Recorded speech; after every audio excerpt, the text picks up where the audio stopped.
Ay, sabi ko, ma'am, kung ikaw ang presidente ng Pilipinas, patay. You do not even read the book. And that is a major policy. Magtanggap ka. That is a policy. Yeah.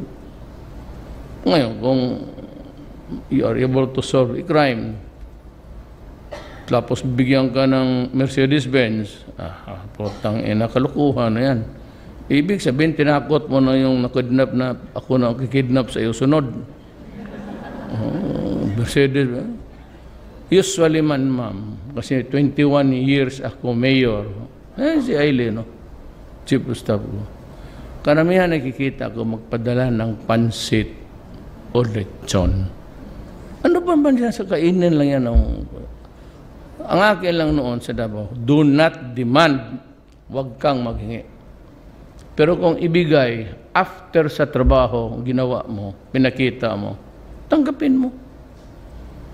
So, nag-react agad ang dalawang senador na hindi naman nila tinignan ang batas. Well, anyway, I therefore take this opportunity to remind you to never engage in corruption and other unlawful activities that will smear your dignity and taint your integrity. Totoo yan, ma'am. Ako, I became mayor in 1988. Far and wide and between those years, I worked hard and made what Davao City. Punta naman kayo ng siyudad ng Davao. Sa bagay, hindi lang ako mag-ano. Pag sinabi kong huwag mong gawain yan, huwag mong gawain. Pag sinabi kong umalis ka Davao, nung una, binibigyan ko ng ticket. Anong gusto mo? Cebu Pacific o PAL? Mamili ka. Bigyan ko, sige. Doon ka magnakaw sa Maynila, doon ka mag-hold up sa Cebu. Huwag dito kasi pag dito, putang ina mo, papatayin kita. Nung nakita na marami ng patay, nagsialisa na sila, so na-peaceful kami.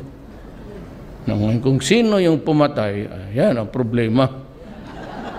Istorya mo lang yung akin, sir. Maniwala pala kayo ng istorya. Ngayon gano'n, pati drugs, umalis kayo. Walang mangyari sa siyudad ko. Pati NPA. Sabi ko, either you kill me or I kill you, or we talk, you go out of my city because